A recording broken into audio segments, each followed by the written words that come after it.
E aí, galera, tudo bem? Bom, vamos aí para mais uma monitoria, né, de impulso e quantidade de movimento, física. Eu sou o monitor Felipe. Essa matéria é uma matéria bem tranquila, mas que pode ser dificultada.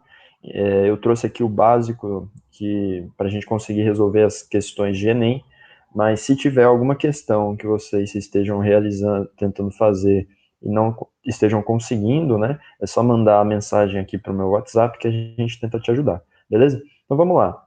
Eu fiz um roteirinho, a gente vai falar primeiro do que é o teorema do impulso, depois o teorema da quantidade de movimento, depois a gente vai falar sobre a conservação da quantidade de movimento, depois a gente vê tudo isso nos gráficos, beleza? É pouca coisa e coisa bem tranquila, a gente vai praticar bastante já nessa aula para a gente entender como funcionam essas coisas.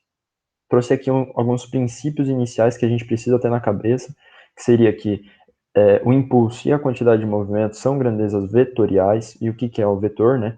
O vetor, ele pode ser, ele vai ser constituído por módulo, direção e sentido. Então, o módulo vai ser o valor, né, desse vetor. Então, por exemplo, um carro a 10 metros por segundo, ele tem um módulo 10. E a direção e o sentido vai depender, né? A direção por exemplo, a direção possui dois sentidos, né? A direção pode ser, por exemplo, norte e sul, e o sentido pode ser norte para sul ou sentido sul para norte, né? Ou leste-oeste, e assim vai, né? A direção é leste-oeste, oeste-leste, e o sentido vai ser leste para oeste ou oeste, leste para oeste, né? O contrário, não sei, me perdi agora. Mas é isso. Isso é módulo, direção e sentido. Se eles são grandezas vetoriais, eles vão precisar de cada um desses, beleza? Bom, a unidade no sistema internacional vai ser Newton vezes segundo ou quilograma metro por segundo, que a gente consegue ver aqui, ó, se o impulso é igual a força vezes delta T, a gente tem força como na unidade em Newton, né, e o delta tempo por segundo, então, a unidade dele vai ser Newton por segundo. E a quantidade de movimento é massa, né, quilograma, e velocidade, metros por segundo. Então, a gente tem a unidade quilograma metro por segundo, beleza? Essa é a parte principal desse tipo de questão, vai ser a unidade do sistema internacional, que vai ser onde vai ter as casquinhas de banana, beleza? Então, prestem bastante atenção, transformem quilômetro por hora para metro por segundo, transformem gramas para quilograma, e assim por diante.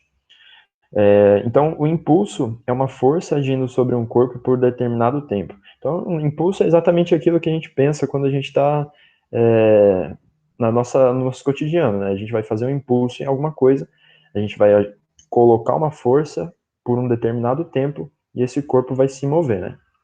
Esse vai ser o impulso. E a quantidade de movimento é o produto da massa de um corpo por sua velocidade. Então, a quantidade de movimento calcula exatamente a energia, né, o que aquele corpo com velocidade tem de energia, de quantidade de movimento, beleza? Então, essas vão ser as fórmulas que a gente vai utilizar. Impulso igual a força vezes ΔT, e Q de quantidade de movimento igual a M vezes V. E posteriormente a gente vai ampliando um pouco, manuseando um pouco mais essas fórmulas que a gente vai aumentando o nosso conhecimento, né? Então, para começar, a gente já vamos começar praticando, né? Já começou com fórmula, então vamos usar essas fórmulas para a gente sedimentar o conhecimento. O enunciado dessa questão fala o seguinte: considere um corpo de massa 2 kg em repouso sobre uma superfície horizontal. Sobre ela age uma força constante de módulo 6 newtons durante 3 segundos. No final desses 3 segundos, o corpo apresenta velocidade de 9 metros por segundo. Daí no determine, ele deu várias, né? A, B, C, D, E. Ele pede 5 coisas e eu distribuí, né, nos slides para ficar uma coisa por slide. Então, a primeira, a letra A, seria, ele pede a quantidade do movimento inicial. Bom, se a gente calcula com a quantidade de movimento quanto movimento aquele corpo tem, se o corpo não tem movimento, que é o caso desse corpo, né, ele está em repouso no início, no começo, né, ele está em repouso, então a velocidade é zero, então ele não tem quantidade de movimento, né, mas mesmo assim vamos fazer a conta para vocês perceberem isso, né. Então coloca a fórmula, a massa é 2 kg e a velocidade em repouso é zero. Então 2 vezes zero é zero, beleza? É isso, quantidade de movimento inicial, zero. Agora ele pede a quantidade de movimento final. A quantidade de movimento final é diferente, já que ele fala que o corpo apresenta velocidade de 9 metros por segundo. Então, ele tem alguma quantidade de movimento, a gente precisa descobrir qual. Então, colocou na fórmula m, que é 2 kg, né, o corpo tem 2 kg, 2 vezes a velocidade, que é 9, então 2 vezes 9. Viu se a unidade está certa, né? A unidade de velocidade tem que ser metros por segundo e a unidade de massa tem que ser quilogramas. Tá tudo certo, então só fazer a conta. 2 vezes 9, 18. Quantidade de movimento final, então, é 18. Daí a letra C dessa mesma questão, ele pede qual que é a variação da quantidade de movimento. A variação a gente sabe que é um menos o outro, né? A final menos a inicial. Se a nossa inicial era zero e a nossa final é 18, 18 menos zero, a variação de quantidade de movimento é 18. É só isso, tranquilo, né? E bom, para a gente também utilizar um pouco do impulso, ele pede para a gente fazer o impulso da força durante os 3 segundos de atuação. Então, ele só quer saber o impulso, né? Coloca a força aqui, nossa força é 6 newtons, e o delta tempo foi 3 segundos. Então, força de 6 vezes 3, 18, né? Impulso igual a 18. E por último, ele pede a aceleração causada pela força aplicada. Então, aqui a gente vai precisar recordar um pouquinho lá da segunda lei de Newton, né, que é força igual a massa vezes aceleração. A gente tem a massa, a gente tem a força, então a gente vai descobrir agora a aceleração, que é o que ele pede aqui, né? Então, colocou a força aqui, 6 newtons, igual a massa, 2 quilos. A gente não tem o A, então 6 igual a 2A, passo 2 dividindo, a aceleração de igual a 3 metros por segundo ao quadrado. Beleza? Aqui foi um quesinho de lembrar o que a gente já viu, né? E por último, ele ainda pede qual a distância percorrida durante os 3 segundos. Aqui a gente vai precisar lembrar daquela fórmula famosa lá, o sorvetão, né? Ou movimento uniformemente acelerado, né? E vamos colocar o que a gente tem na fórmula.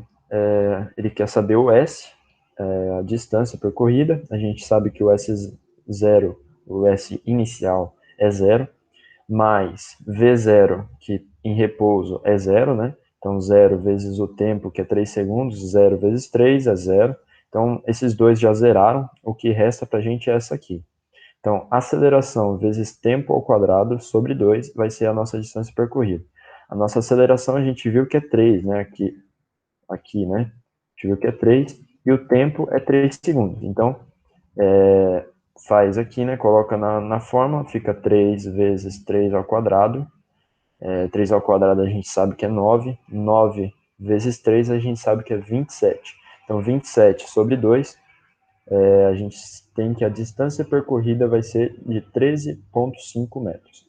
Beleza? Então, aqui eu já trouxe algumas matérias que a gente já viu, só para a gente ir recordando e vendo que na física a gente nem sempre vai usar só uma matéria, beleza? E bom, aqui eu trouxe a demonstração desse teorema do impulso, né? Da onde que ele saiu, quem criou isso, de onde que ele teve essa ideia de criar isso, né? Então, bom, eu vou sair da fórmula que a gente conheceu hoje e a gente vai chegar numa fórmula que a gente já conhece, que na verdade foi o movimento inverso, né, que a pessoa que criou fez, né? Ele foi de uma fórmula que ele conhecia para chegar nessa fórmula aqui.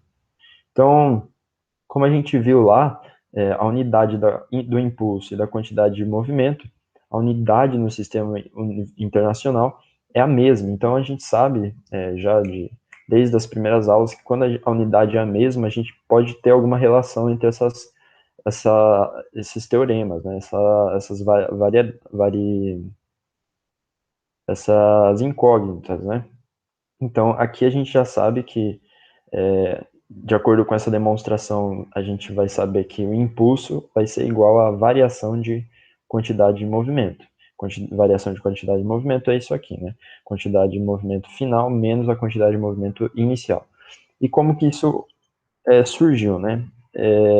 Bom, a gente sabe que impulso, força, a gente vai fazer o movimento contrário, né? A gente vai desmontar a fórmula e chegar a uma fórmula que a gente conhece. Só para a gente ter uma maior noção do que a gente está fazendo, né? O impulso, a gente viu lá que a força é força igual, vezes delta tempo, e a variação de quantidade de movimento é exatamente isso aqui, né? A gente sabe também que a quantidade de movimento é m vezes v, então m vezes v final e m vezes v inicial. A gente vai ter exatamente isso aqui, a gente vai isolar o m, já que é a mesma massa, né, o mesmo corpo, só que com velocidades diferentes. A gente isola o m, velocidade vezes velocidade final menos velocidade inicial. A gente sabe também que velocidade final menos velocidade inicial é a variação da velocidade, então delta v vai ficar dessa forma, a fórmula, né? E a gente lembra também que a aceleração é igual a delta v sobre delta t. Então, vamos tentar colocar essa fórmula aqui nessa fórmula aqui. Então, a gente tem aqui o ΔT e aqui a gente tem o ΔV. Vamos passar esse ΔT dividindo, né? Passou dividindo, a gente já pode trocar essa divisão de ΔV por ΔT pelo A. Então, trocou, a gente de novo cai na fórmula da segunda lei de Newton, que é força vezes massa vezes aceleração, né? E, bom, foi assim que a pessoa que criou esse teorema fez para chegar nessa fórmula, né? Ele, a partir dessa fórmula, foi fazendo o movimento inverso aqui e acabou chegando nessa relação. Então, a gente sabe que o impulso que a gente der vai causar uma diferença na quantidade de movimento daquele corpo. Tudo bem? E bom, para a gente colocar em prática, trouxe mais um exercício que é: ao bater um pênalti, um jogador de futebol dá um chute em que a bola de massa 420 gramas sai com velocidade de 30 metros por segundo. Supondo que o tempo de contato entre o pé do jogador e a bola seja de 0,05 segundos, determine a força que foi exercida pelo jogador sobre a bola. Então vamos utilizar aquela fórmula aí que a gente acabou de ver, né? Que a gente acabou de construir aqui, né? Força vezes delta tempo igual a massa vezes delta V. A gente tem o delta V, que é 30, né? Sai de 0 para 30, então é 30. A massa, a gente viu que é 420 gramas. Ó, a casca de banana aqui, né? Na verdade, não é em gramas, é em quilogramas, então a gente tem que transformar. É 0,420 quilogramas. O delta tempo é 0,05 segundo. E a força é a que a gente está sendo pedido para a gente descobrir, né? Então, colocou na fórmula tudo, vai ficar assim, passou 0,05 dividindo, vai ficar 0,42 vezes 30 dividido por 0,05. A, a conta final disso tudo vai ser de força igual a 252 newtons. Ou seja, a pessoa que chutou essa bola utilizou da força de 252 newtons para fazer a bola de 420 gramas sair da velocidade zero para 30 metros por segundo em 0,05 segundos. Beleza? Qualquer dúvida, pessoal, como a gente não está na live, é só mandar o WhatsApp que a gente tenta resolver juntos, beleza? E bom, agora a gente tem que entender o que é essa conservação da quantidade de movimento, né? Foi estudado lá que em determinados sistemas que são isolados, que não tem a ação das forças externas, isso é quase inexistente, né? Mas para a gente fazer exercício, a gente tem uma conta quase real, né, quase certa do valor das coisas que a gente quer, a gente pode, às vezes, ignorar essas forças externas, que são o atrito, o calor, o som, que muitas vezes, em um impacto de carro, por exemplo, o jogador chutando a bola, esse impacto ele vai gerar um som, né, como a minha mão gerou agora. Vai gerar um calor e vai gerar atrito também. E essas forças, elas são forças que perdem a quantidade, tira um pouco da quantidade de movimento inicial. Mas como a gente não quer o valor exato, né? A gente não precisa disso. Algumas questões apenas que vão perguntar e eles vão dar todos os valores das forças externas, que daí vocês vão conseguir resolver tranquilo. Mas como a gente não precisa disso, a gente não vai, não precisa ser um físico para fazer a prova do Enem, a gente fala que a quantidade de movimento se conserva. Então, a quantidade de movimento antes vai ser igual à quantidade de movimento depois. Então, assim, se eu tenho dois corpos, um corpo está a 10 metros por segundo, ele tem o mesmo peso que esse, que está a 0 metros por segundo, quando eles baterem, eles vão se juntar formando uma massa só, né? Então, a quantidade de movimento antes era essa quantidade de movimento desse corpo mais a quantidade de movimento desse outro corpo, que era zero no caso, né, já que ele estava em repouso. Então veio 10 metros por segundo, bateu, a quantidade de movimento desse corpo vai ter que ser a mesma que vai ter após a colisão. Então bateu, a quantidade de movimento vai ser igual, beleza?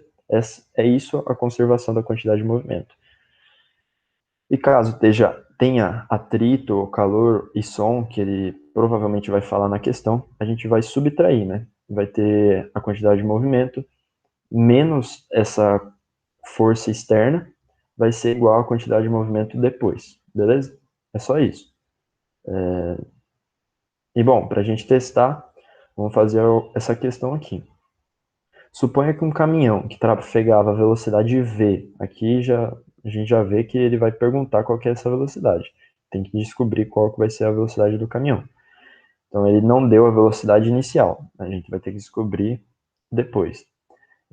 Esse caminhão colidiu com um carro de massa 1.500 kg, que estava parado no semáforo, então ele estava parado a velocidade zero. Após a colisão, ambos saíram a 5 metros por segundo. Então a gente já tem aqui a velocidade da quantidade de movimento depois, né? Essa parte aqui, ó.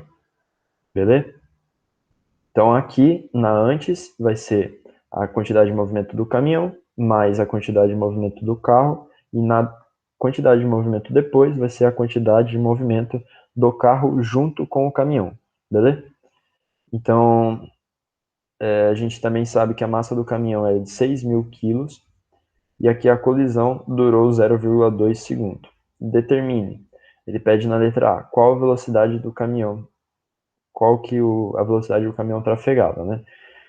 Bom, para isso a gente vai utilizar exatamente essa fórmula aqui. Se as quantidades de movimento se conservam, a gente vai somar a quantidade de movimento do carro, que na verdade era zero, já que ele estava parado, então 1.500 vezes zero é zero, mais a quantidade de movimento do caminhão, que é V, né?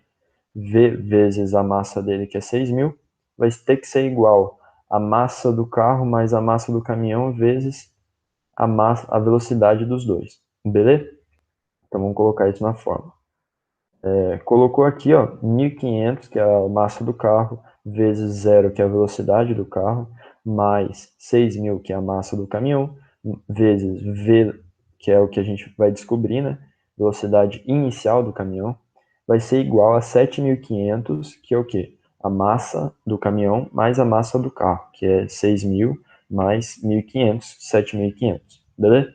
E a velocidade que os dois saem após a colisão é de 5. Então, 7.500 vezes 5, 37.500.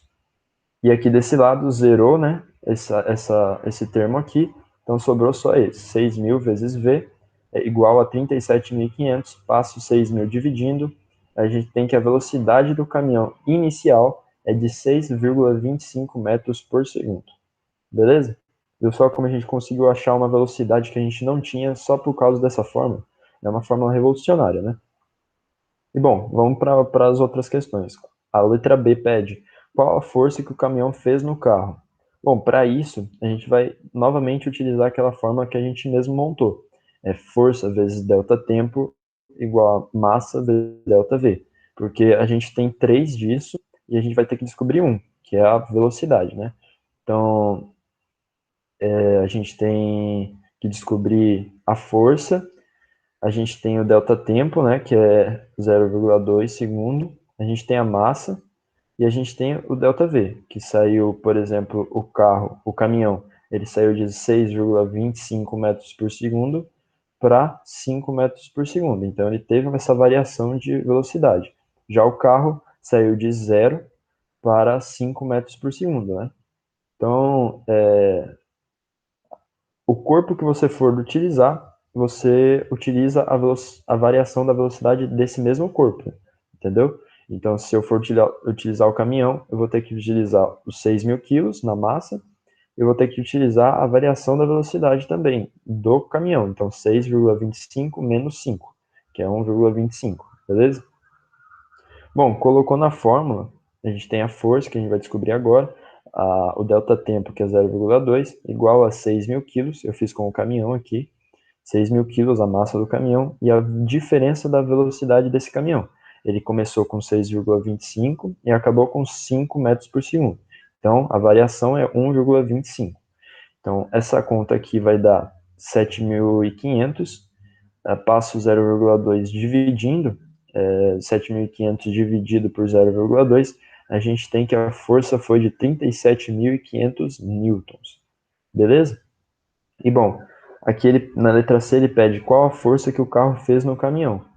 Bom, a gente sabe que lá pela terceira lei de Newton, que se uma força tem uma ação, ela tem uma reação também. Então, se a gente, por exemplo, minha palma bate nessa mão, essa mão vai sofrer a ação dessa mão, e essa mão também vai sofrer a ação dessa mão, não é? A gente tem a ação e a gente tem a reação. Sempre tem uma força contrária à outra, né?